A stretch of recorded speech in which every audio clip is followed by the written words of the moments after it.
Halo teman-teman, kembali lagi bersama saya Dinda Lestari. Nah, pada video sebelumnya saya sudah menjelaskan mengenai unsur intrinsik apresiasi puisi.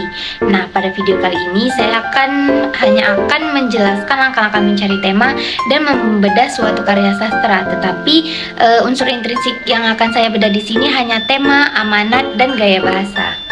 Nah, di sini saya masih akan membahas mengenai unsur intrinsik yang terdapat pada puisi.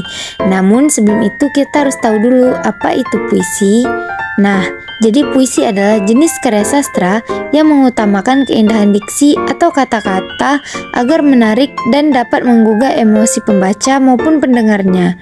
Puisi ini merupakan karya sastra yang berasal dari ungkapan hati dan perasaan penyair sebagai bentuk mengekspresikan diri. Unsur intrinsik sendiri mempunyai pengertian, yaitu komponen yang berada dalam sebuah karya sastra dan merupakan faktor pembentuk suatu karya menjadi satu keutuhan. Nah, apa aja sih unsur yang akan kita bahas kali ini? Unsur intrinsik yang akan kita bahas kali ini ada 3, yaitu tema, gaya bahasa, dan amanat. Dan nantinya kita akan membedah sebuah karya untuk mengetahui unsur intrinsiknya, di mana yang pertama ada tema. Tema merupakan gagasan pokok yang digunakan dalam sebuah puisi. Tema menjadi penentu penyair untuk menentukan diksi dalam puisi. Dalam mencari tema terdapat beberapa langkah-langkah. Yang pertama yaitu perhatikan judul puisi. Judul puisi itu biasanya menggambarkan isi puisi. Yang kedua, membaca puisi secara keseluruhan dari awal hingga akhir dan tentukan kata kunci dalam puisi tersebut. Dan yang terakhir, dengan memperhatikan pengulangan kata-kata yang digunakan oleh penyair, kita juga dapat menentukan tema dalam sebuah puisi. Yang kedua ada gaya bahasa. Gaya bahasa adalah cara pengarang menggunakan rangkaian kata dalam menggunakan sesuatu. Dalam puisi sendiri banyak dijumpai gaya bahasa yang bersifat konotatif, berlebihan, bahkan terkesan merendahkan diri. Yang ketiga ada amanat. Amanat merupakan pesan yang ingin disampaikan oleh penulis kepada pembaca. Nah, kali ini kita akan membedah suatu karya, yaitu puisi yang berjudul Doa karya Chairil Anwar. Sebelum itu, mari kita dengarkan puisinya terlebih dahulu ya.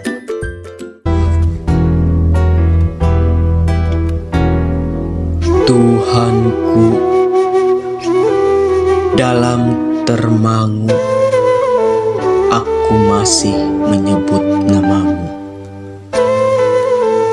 Biar susah sungguh mengingat kau penuh seluruh. Cahyamu panas suci, tinggal kerlip lilin di kelam sunyi. Tuhanku, aku hilang bentuk, remuk.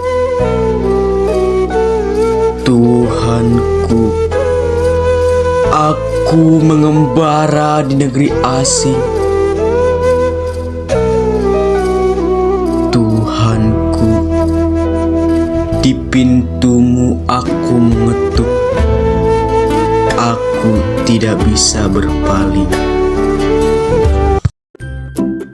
Nah, dari puisi doa tadi mengusung tema tentang ketuhanan. Dapat dibuktikan melalui beberapa penggalan bait, diantaranya yaitu Tuhanku, namamu, mengingat kau, cahayamu, dan di pintumu. Penggalan bait tersebut menggunakan kata yang jelas dan tegas sehingga tertuju langsung kepada Tuhan. Kata doa pada judul puisi ciptaan Chairil Anwar merupakan sebuah tanda ketika hambanya berkomunikasi dengan Tuhannya.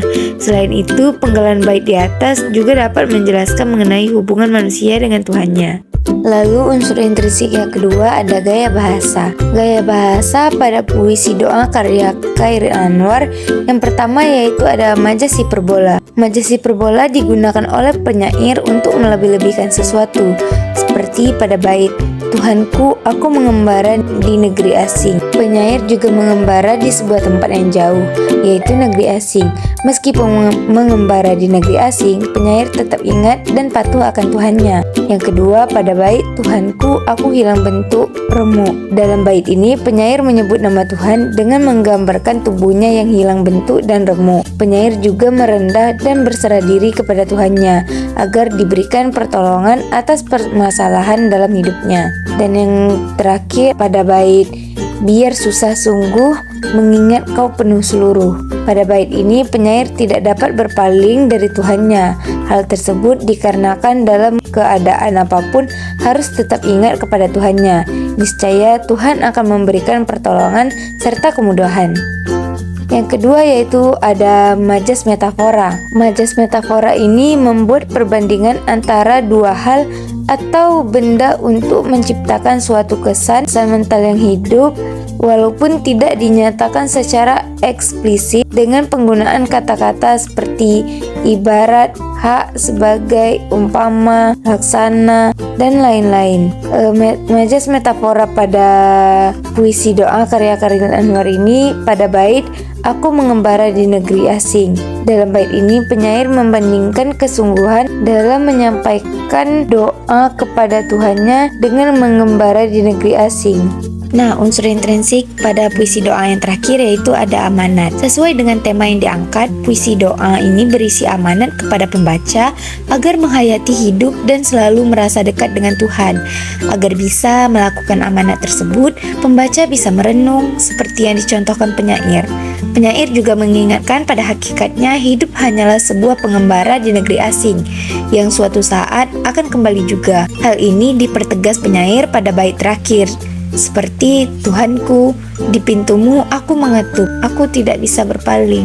Pada puisi ini juga mempunyai amanat agar manusia segera bertaubat dan kembali kepada Tuhannya.